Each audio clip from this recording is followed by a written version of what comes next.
My name is Michael Jackman, Acting Assistant Superintendent, Corporate Communications Unit, and Public Information Officer for the Trinidad and Tobago Police Service. Seated to my left is Sergeant Michelle Lewis of the Child Protection Unit of the Trinidad and Tobago Police Service, and she is here to present her statement on crimes affecting children. Sergeant Lewis. Thank you, sir, and good morning to all. The Child Protection Unit of the Trinidad and Tobago Police Service was established on the 22nd of May 2015. As its name suggests, the Child Protection Unit is responsible for protecting children from criminal harm. It must ensure that all children in Trinidad and Tobago are safe, secure, and well protected. The law deems a child to be a person under the age of 18. The unit was established to fulfill the requirements of the Children's Act No. 12 of 2012, the Children's Authority Act, Chapter 46 of 10, and the Children, Community Residences, Foster Homes and Nursery Amendment Act of 2008.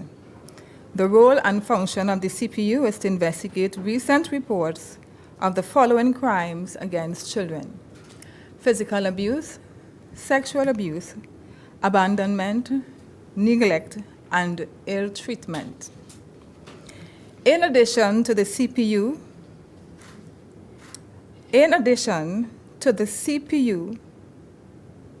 and the engagement of the Children's Authority, who is to ensure the care and protection of all children in Trinidad and Tobago, the CPU investigates several reports of a criminal nature perpetrated against children.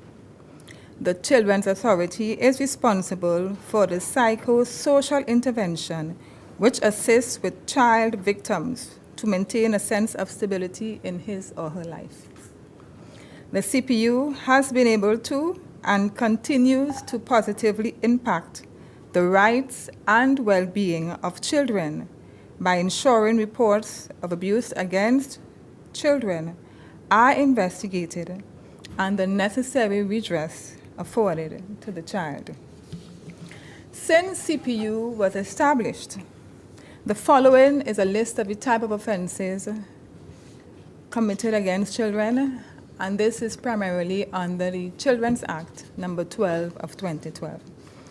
When we look at the statistics from CAPA of the Trinidad and Tobago Police Service, we see that sexual penetration against a child carries more than 60% over the year 2015, 2016, 2017, over 60% of the offenses against children. We see that sexual touching is the second highest prevailing offenses against children. And we have also seen cruelty against a child as the third most highest.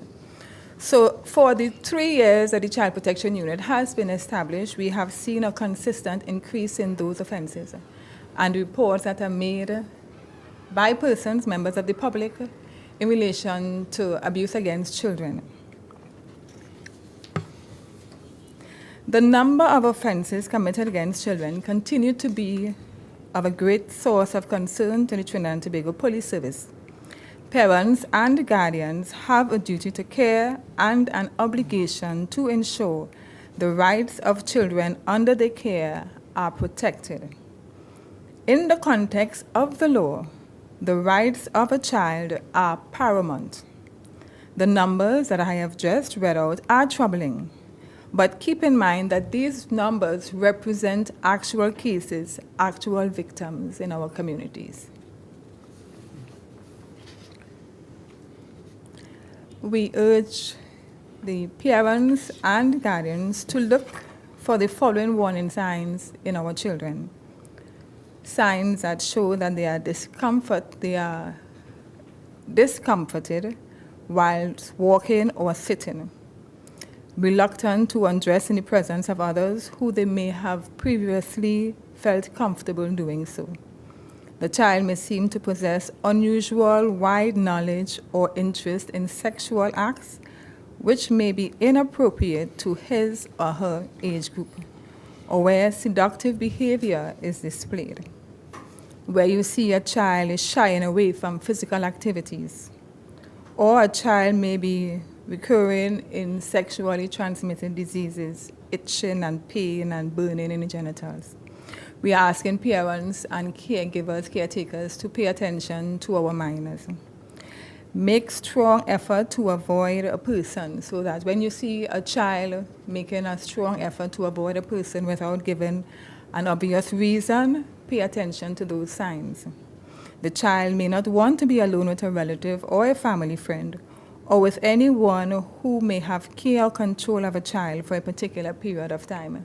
So that some of the reports that we may get, it may be a family friend that the child would have been left in the care and custody of. And so the child, maybe hinting to you, don't leave me with this person. And when you ask the child why, the child is not saying. And so these are signs that we want parents, and guardians to pay attention to. Sometimes children are not saying, but they really want you to, know what they mean. And these are some of the things that we would like the parents to be aware of. Children running away, that is another aspect that we want you to pay attention to. Why is the child running away? And exhibit of poor personal hygiene.